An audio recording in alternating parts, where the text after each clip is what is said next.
Please welcome Diwakar Goel. So, as I was thinking about this 2 or 3 days, and with the amazing set of people we have, I really look forward to the discussions we're going to have. I was thinking about what to really kick it off with. And initially, I was thinking about spending time as to, why is disruption important? Which are the industries where we are disrupting every day? And what is the power of that? Then I really thought about, it is less about where the businesses are getting disrupted because you and I know about them. It's a little bit about how we are struggling in some cases to really drive that even forward, how we are struggling on a day to day basis to make innovation real. And even if you reflect upon companies like Google, who are known as father of invention, they have struggled with all their resources to innovate beyond the Google search, right? So I thought we'll take a few pages from my personal life and maybe from G's life and reflect upon what has worked well for us. So I'll talk about just 4 or 5 concepts in the next 15 minutes, and I'd love to then hear your feedback or thoughts on that. The first real point is we need to think about simple organic innovation. A lot of time we think about innovation as this crazy idea that we need to come up with. We sometimes think about innovation as that the scientist who's sitting in one corner of the room and coming up with a crazy formula that we can imply. But often there is an idea, there is an opportunity that is sitting right next to us. What we really need to do is just look at how we operate on a day-to-day basis and what in our day-to-day can we impact or change. Those organic innovations are the most powerful. They are the ones that there's already an appetite or market for versus you trying to create a market for. A great example is Apple, which in the Steve Jobs era used to be in the world of creating a need that never existed. If you look at them now, they are going after AirPods or MagSafe chargers and things like that, which are the needs already there. They're just innovating around them. The simple example of a restaurant in Netherlands, which is reacting to the whole COVID era, creating these booths for people to have lunches and dinners safely. I think the what is very simple. People want to have venture out and have safe meal. The why, how you do it, can be extremely innovative. You can do it by these simple booths. If there is a market or appetite, you can even go and create biodefense screens. I think how you do it can be as sophisticated as you need it to be. But what you do in a lot of time is very organic, very simple. And that's why ideas like Uber, which are very simple, or Airbnb, stick. So I think the key in my mind, I would say, is like the more we stay close to our business, the more we are aligned to how day to day work is done, the more we have an opportunity to really find examples where there is opportunity for us to enact an impact. So that's really the first concept I want everybody to take in. The second part is the second idea is this whole concept about micro innovation. And I think this micro innovation to me is very important if you really want to drive a disruptive change too. I think if you look at the example of autonomous cars, there are 6 stages as we know it, or we call it level 5 autonomy, where you get to complete driverless. But to get to that, you have to pass through multiple different stages. And if you, as a company like Tesla, who did 80 different releases so far, if you go piece by piece incremental into this journey, the chances for you to really get to the end is far higher as compared to if you reflect upon Google, who was trying to build a driverless car from day one. And they were struggling with that, right? Because they wanted to build a perfect car without getting feedback along the way. And that doesn't really work best. In the micro innovation concept, I think we have two kinds of scenario. One, where you're doing the piecemeal innovation, but you also know the end state. Like in the case of driverless car, you want at the end somebody will be driving the car for you and you don't have to do anything. In some cases, it's more difficult because you're innovating your next step without having a complete understanding of what the end state will look like. So you are adjusting as you go along. So I think, but irrespective of whichever direction or whichever scenario it is, the more you piecemeal your innovation, the better your chances are in trying to get something out into the hands of the real user faster, get feedback, react, and respond, versus really trying to build that the best in class, the euphoric system right at the end of the tunnel. So I think that's key in terms of how you go. The one concept which is very important in micro innovation, according to me, is the fact of trying to build something which is very sustainable and scalable. So if you take the example of the driverless car, even as Tesla started, they had sensors in their car which they were looking at level 4 and level 5, because they didn't want to go back and re-engineer, rebuild the cars, right? So you should be able to drive and build a platform that you can scale up on, but then still go piecemeal and get the right feedback along the way. I think what I've realized more and more now is we are creating a world which has two different silos. We at one end have the businesses who really understand how to operate their business. In a lot of cases, they understand, how the business operates in a new world. And I was just listening to, the fact that, a lot of the business models are changing. But there's the other hand where technology is evolving at a very rapid pace. The art of the possible with the technology, whether it's robotics, whether it's AI, whether it's some of the other technologies, it's completely evolving. And what you realize is the divide between the business having an understanding what the art of the possible is in the technology side, and on the other hand, technology having a far deeper understanding and appreciation about what the business needs is increasing. If we are truly able to create a cohesive force where the business and the technology work in unison, they understand each other's capability on a day-to-day basis, that's when we can really build or solve problems that are extremely difficult, as well as have disruptive returns. And I think bringing the business and technology today is half the battle. Like personally for me, this is something that I learned from my personal experience. We had a great data and AI team, but they didn't have a full appreciation of what the businesses needed in supply chain or commercial and other spaces. To solve that, honestly, what we did is really bought some of the folks from the commercial team and supply chain team and embedded them as a part of my core team itself. And that's when the learning changed completely. And what we were able to offer back to the clients with a deeper understanding of their real problem was so much more powerful, significant, as well as, was far accepted and reacted to. So I would say bringing these two things together is one of the biggest challenges that we have, especially the pace at which technology is evolving on a day-to-day basis.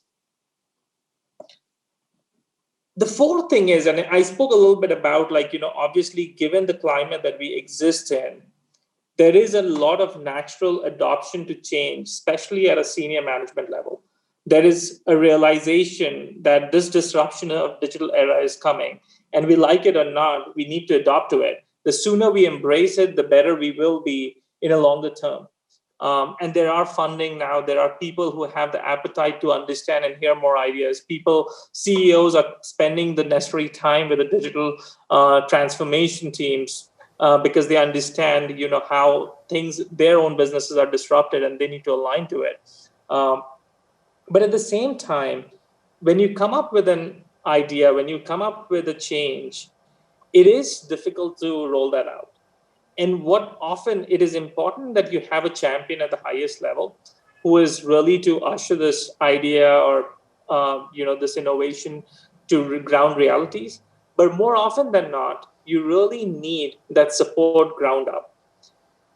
What I personally feel is what has helped us is really looking at your operator level, the people on the ground who do the real work. If you're driving a change which is related to how your assembly lines are functioning, if you're driving a change of how your supply chain is going to work or how your procurement cycle is going to change, what is really important is really go down to the lowest level employees, understand from them their pain point, and as you roll out the solution, really test out the solution with those folks. The ground up feedback is not only going to help us to really develop something which is far more meaningful and powerful, but at the same time, when you take that solution back, you're going to see them adopting to it very quickly. And the gratification or the impact of that change will be far more real and far more quick. So I would say the key is finding the change agent. And it's a joint strategy. One is really having a champion at the highest level. But even more important is to find somebody at the ground level who is going to be your partner as you develop the solution and later be your biggest champion as you roll out the solution.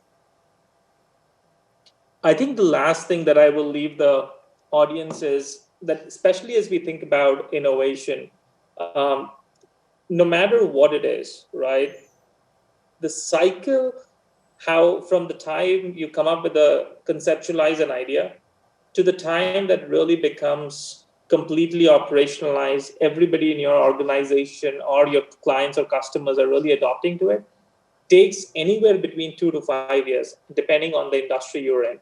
For us, like if you're in aviation and healthcare, it can sometimes the cycle can even take 7 to 10 years. And you need a team that really sticks to that idea, who believes in the idea, and is able to carry it through the whole journey. And I think this operationalization part is where a lot of people lose the team, lose the whole purpose, sometimes morph, take shortcuts that do not scale. And I think this is one of the most important phases. And that's why, you pair this with the whole concept of micro innovation is very important. Because if you're trying to even roll out a big solution, even if you get the solution right, sometimes it can be very painful. The cycle of rolling that change can be massively painful, as well as if you go wrong on one side, your reversal as well as rebuttal is extremely difficult. A great example, if I reflect on GE, our Max engine, we had a glitch which we didn't even control necessarily, right? But that cycle, once you go back, to come back is extremely long, and you lose the momentum, you lose the people, and you lose the benefits that were tied to the innovation necessarily. So I would say, it's very important to see an idea through. It's very important as you think about an idea and innovation, think about how long is it going to take for you to start and get to the end, and then plan accordingly, whether it's a team, whether it's a budget, whether it is how you're going to roll it out and how you're going to keep the momentum going. So these are some quick insights from things that has worked in GE and worked for myself. I'll open the floor for questions and obviously look forward to a great discussion over the next couple of days. Yeah, great stuff. Many thanks, Diwakar. Some fascinating thoughts. It's a great way to get things underway here, with really highlighting some of the key essences, I suppose, to getting this innovation culture right. We do have some questions coming in from the floor already, so we will go to those in just a moment. Before we do so, I would just like to ask a question myself, really, in the sense of how have you seen demand for innovation, demand for change accelerate over the course of 2020? Obviously, GE known for being innovative anyway, and you obviously have a very strong innovation culture. But how have you seen demand change from end users and from different parts of the business, and how have you responded to that acceleration? Yeah, like how you think about it, we're in the heart of a couple of areas which require massive change. Example being healthcare, right? We were asked to build ventilators in a time span of 45 days, where the general cycle of building a ventilator is 6 months, right? And we realized that we couldn't do that if we thought about things traditionally. So we actually partnered with Ford, who had a lot of things in their car making business that we could capitalize on and build a partnership so that we could deliver these ventilators quickly. So I think the point I'm trying to highlight is you have to think outside of the box. You have to think outside of the resources that you have. And also you need to be very creative about how to use a partner ecosystem. Especially when you're trying to drive a massive change, it's no longer about yourself. It's about the ecosystem that you can play or parlay in to drive a change quickly. Yeah, great stuff. Many thanks, Diwakar. So I think we've got a question in from Priya over at Viacom. Hi there, Priya. Good to see you again. Hi there. Thank you, Diwakar. This has been really wonderful. It's exciting to just hear what other companies are doing. Beyond the specifics of execution around innovation, and you touched upon this a little bit, can you talk a little bit about culture and the role of leadership in sort of creating that environment for folks to be innovating? I guess how's that happen at GE? Yeah, Priya, I think the biggest thing is, from a culture standpoint, I feel there are two things which are very important, or three things which are important. The first is the realization and acceptance that you have to change. If you stay stagnant, you're gonna, go extinct. Luckily for GE didn't do very well in the last 4 or 5 years. So that came in as no surprise. People realized and people accepted that we had to change, right? But we were arrogant in the past. We thought a lot of things worked for us and we didn't need to change, right? So that's first, just the acceptance of the fact. I think the second is this whole mindset of questioning the status quo for every small thing. And people do it in different ways, right? Like for us, Larry has been a big proponent of lean. And it's his way of just saying that, hey, everything we do, we need to question and see what we're doing. Does it add value? Do we need to take waste out? Do we need to rethink about what we're doing and how we're doing, right? But more importantly, I think it's that mindset that you need to question everything you do and see how you can drive a change in that process, right? And I think the last thing comes down to people. And you really need people who are capable to think differently, who are able to innovate and incrementally, as well as who are able to disrupt things when it doesn't make sense. And they're ready to, and I think, Priya, you refer to it, people who are ready to take risk. Today's world require people to constantly take risks, fail, but the key is fail fast in this whole process, right? And it's all okay. And I think that's why you need people who are confident and comfortable in their skin to take those bets. So I would say it's a combination of those three things. In my mind, if those three things exist, you win 70-80% of the battle. Yeah, great. Many thanks, Diwakar. Priya, before you go, how are you tackling some of those culture issues at your organisation? Are you taking that similar approach, that kind of three-pronged strategy that Diwakar taught there? Anything else to add about how you're approaching it? Yeah, and Diwakar sort of alluded to it in his opening remarks. It really does start at the top, and in having a leader who sort of it's really interesting. We have a leader who's been in the organization a long time, but she's very open to change and doing things differently, and she creates that mindset, and so people are comfortable taking risks. So definitely, in my organization, I see that happening. Now especially, people are consuming content more at home, and so we were able to pivot pretty quickly as an organization. We're going to be launching Paramount Plus next year, a digital streaming service. So I definitely see that happening within my organization. Yeah, great. Well, many thanks for the question, Priya. Much appreciated. Diwakar, I think up next for you we have Doug from ThrillWorks. Doug.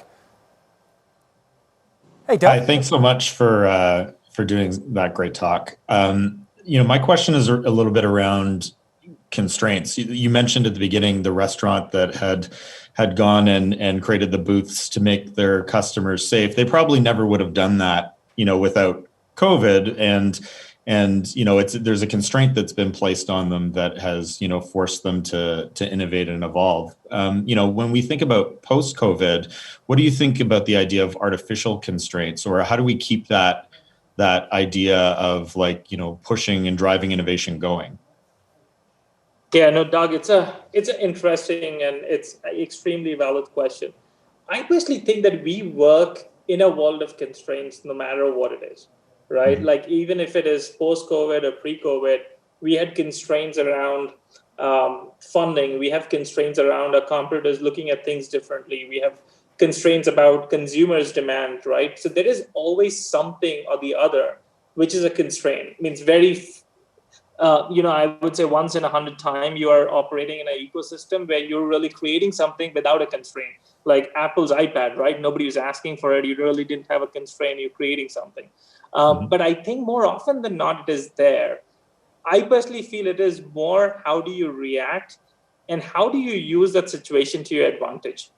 I think the key in my mind is people have to react quickly to the constraints. Like even to this whole COVID situation with restaurants, Every restaurant knows about it. Some have reacted by changing their way of menu and how they're going to offer delivery. Some have reacted differently on how they're going to bring in people. Some have reacted in different ways, right?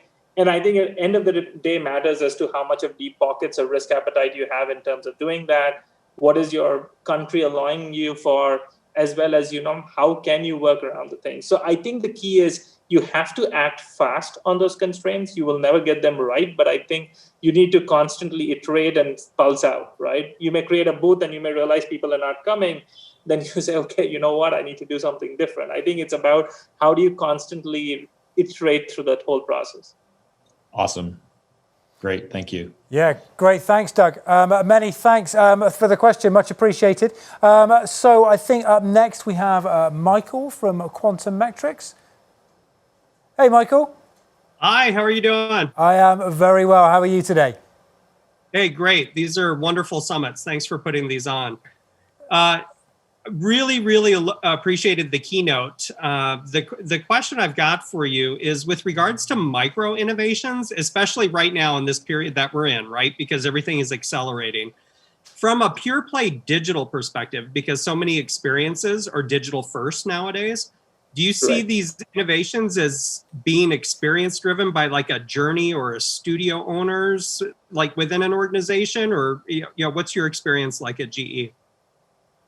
No, Michael, it is extremely important because I think, for any micro innovation, you need to get it to the hands of people and people need to adapt and use it, right? I think even now more than ever, you want it to be completely self-served. So the whole journey of how that experience is going to be felt by people is extremely important. And the more you invest in that, the more returns you're going to get in terms of quicker adoption, people giving better feedback to you, you being able to fully see out the idea, how it spans. You can create a platform, experiential platform, where you can actually get proactive feedback on how you need to get into the next phase of innovation, right?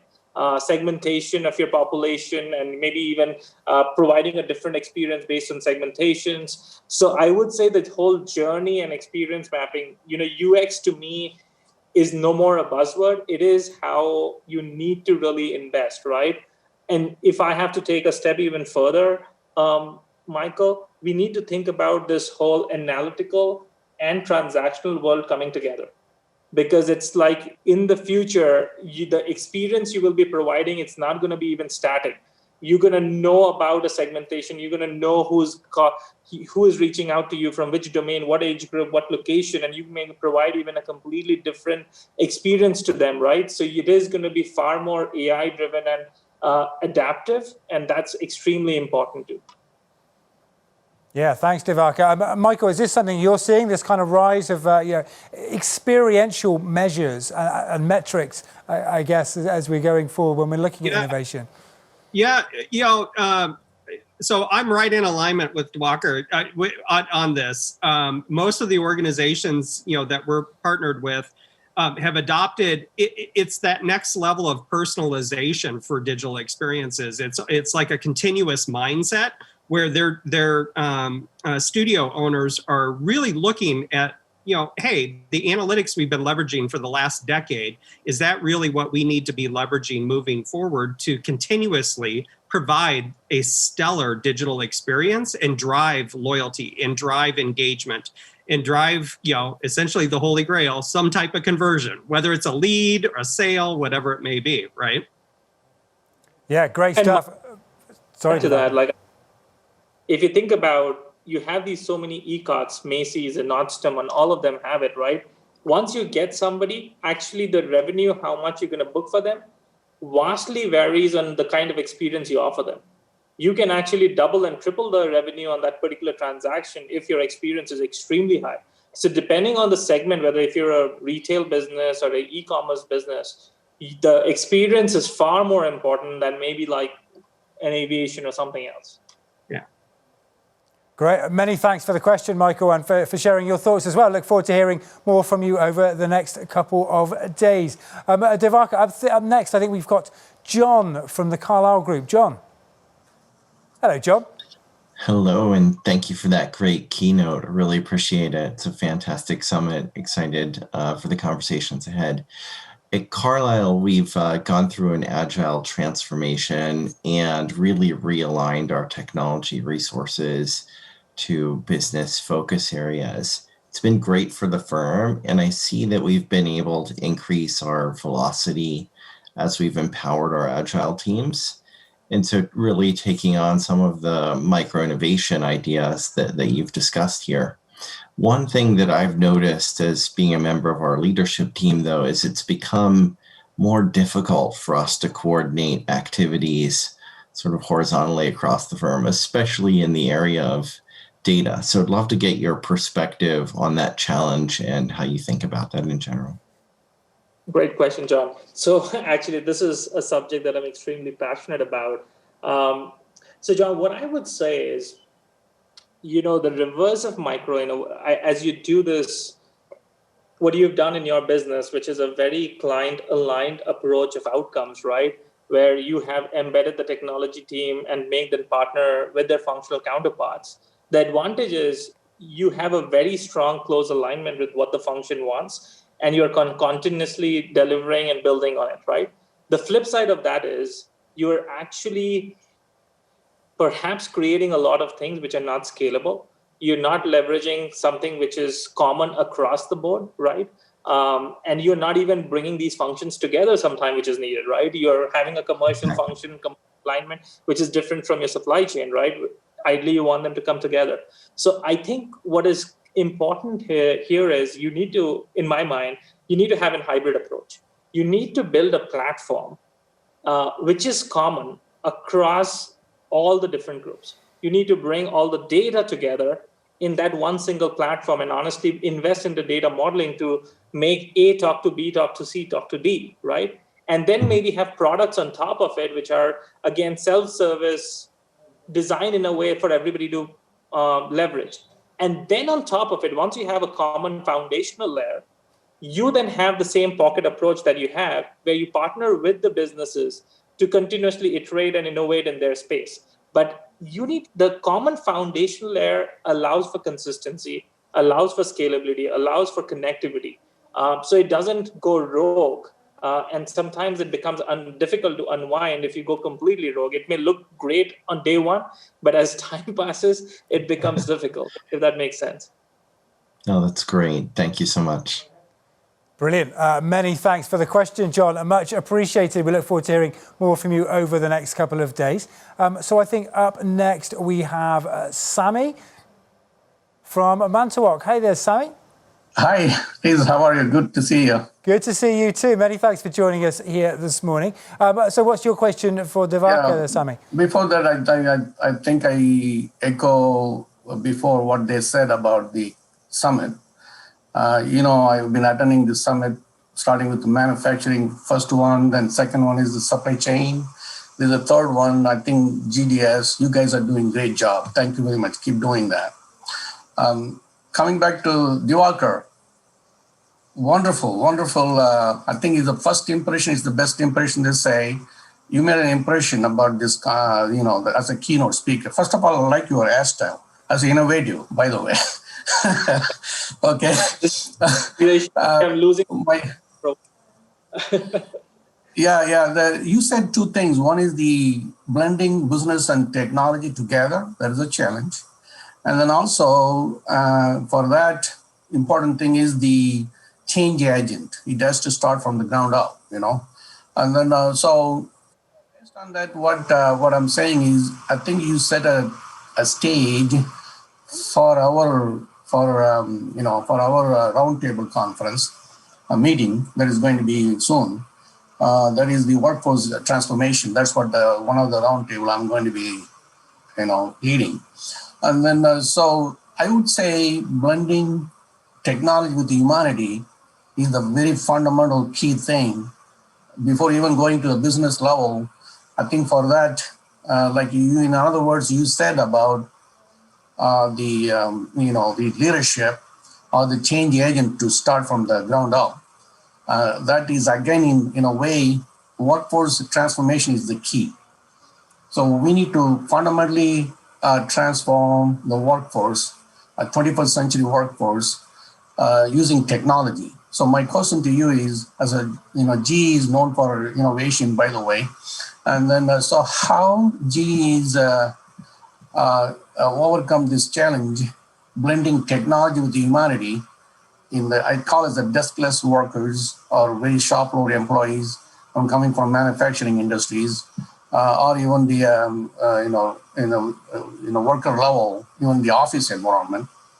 What technology you have using wearable technology or any mobile technology, how we can connect with the humanity so that they are all comfortable with, then we can go to the next step for the business model. Yeah. No, I think that's great. And I think, I think it's very persona driven the way I would approach it, right?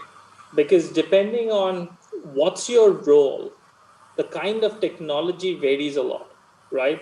I think end of the day, it needs to be visualized for the operator up, right? Like if you were in a finance and shared services function or commercial Salesforce function, right?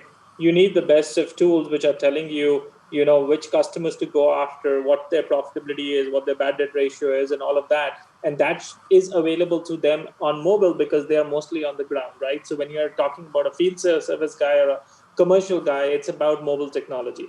When we've gone about like in the manufacturing floor, believe it or not, sometimes it is not even digital. We've taken large screenshots and put it on the floor because that's the easiest way to connect to people on what they need to do, right? Visual management is a big piece, right? So I personally think the key in this is it's not about one size fits all.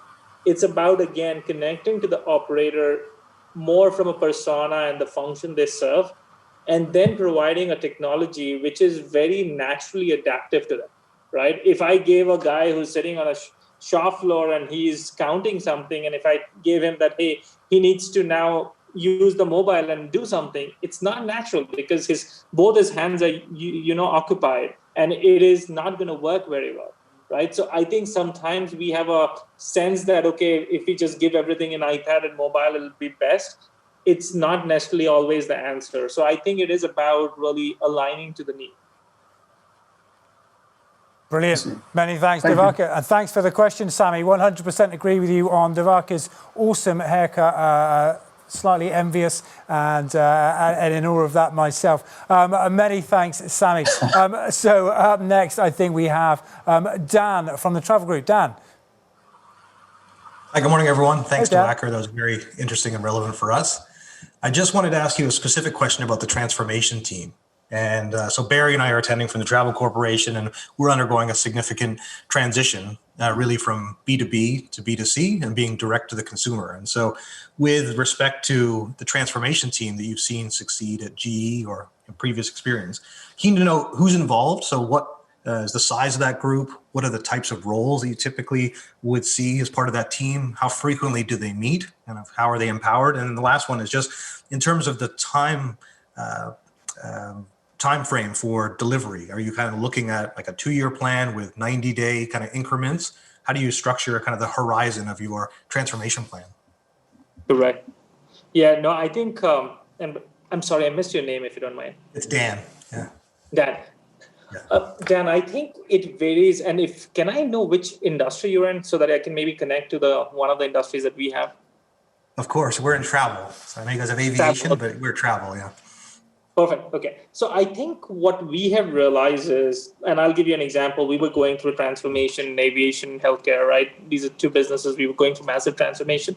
And to some extent, we were also going back to this whole direct to customers, right? Like historically, if you look at data and what you do in terms of recommendation or consulting to how a company flies their aircraft, was never there, right? Now we directly start partnering on them because, you drive 1% of fuel efficiency, you're saving billions of dollars, right? And as we build the transformation team, I think the key is it depends on what you think are people sitting on the other side of the equation, right? And I think what happens is there is a set of people who are sitting when you're trying to sign a deal or discuss step one. And that's mostly the commercial people, their marketing people, or some of their CIOs and senior leaders. And then on the second step, like for us, we had like real engineers, their operators, right? Their pilots sitting on the other side. So I would say when you're creating this transformation team, it is no different from historical. You know, you need to have people who are specialists in the domain and people who are specialists in terms of understanding the business value of that. And I think if it can be a combination of those two, so that you are, because sometimes the specialists lose the forest for the fire. So you need somebody to see the bigger picture and then tie. And then you need the people who really can actually make things happen. The magic happens to come together. So I would say those two people are very important in the transformation team, those two set of people, right? I think the second thing is generally clients, especially early on for the transformation, I feel are very restless. The first project, people don't have the same amount of patience until they develop the trust that you can help them through this whole journey. So I would say the couple of things that I have learned in the first iteration is, it's very important to be able to define a scope which you can deliver in the first 60, 90 days, depending on the size of the area, right? Which has something very tangible not from my standpoint, but from the customer standpoint. But at the same time, I feel comfortable, as well as they have the dedicated people, not only from my side, fully committed to this exercise. I think a big part of where I've burned my fingers also is where we've been trying to drive transformation. We've driven it hard, but the client is not equally committed. The first meeting, they sound committed, but they're not actually committed on the ground, right? And you never go to the end. So I think those are some of the things that, Dan, if that you can relate to based on where you are. Very much. That's great. Thanks so much. Yeah, thanks so much for the question, Dan. Much appreciated. I think we have time for one more question, Diwakar. Up next, we have Tal from the MBA. Tal. Hey, man. Thank you, guys. I'm going to keep it quick because I know we're short on time, and in the spirit of innovation. My question is more around, we've talked a lot about innovations as a reaction to problems that have already been presented, in this last year or so. But just how are you thinking about innovating and solving problems that have yet to be presented to us? Back in January, we wouldn't realize that a session like this or a panel like this would be happening on Zoom. What are we looking at in 2022 to make a panel like this even more, engaging and experiential, as I would say? Yeah. No, and I think the reality is you have to look both. I personally feel in the innovative cycle, you have two different streams. One is the fast stream and one is a little bit more futuristic slow stream. The fast stream is always focused about the problems of today. And there is the other stream, which is thinking about 5 years from now, right? Because some of these innovations take that long. An example, in our aviation business, we're spending a lot in vertical landing aircraft systems, which are maybe electrically operated and things like that, because that's where the world will move as cities get more and more busier, and Uber may start driving Uber aircrafts and things like that, right?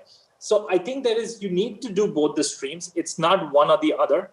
I feel like if you can connect the principles of both wherever possible, then you are not like creating two disjointed effort. You are literally embarking and leveraging on the efforts of each other. But I feel these two have to be different. And even the people that you need for the more futuristic thinking is different, because it's a little more difficult to think what nobody's talking about, right? To solve a 2025 problem is sometimes far more difficult because people have to visualize and take themselves out and think completely out of the box. And the failure rate is much higher. So you need people who are much more tolerant. You need to do funding, which is different because your funding allocation model, your rate of return is different.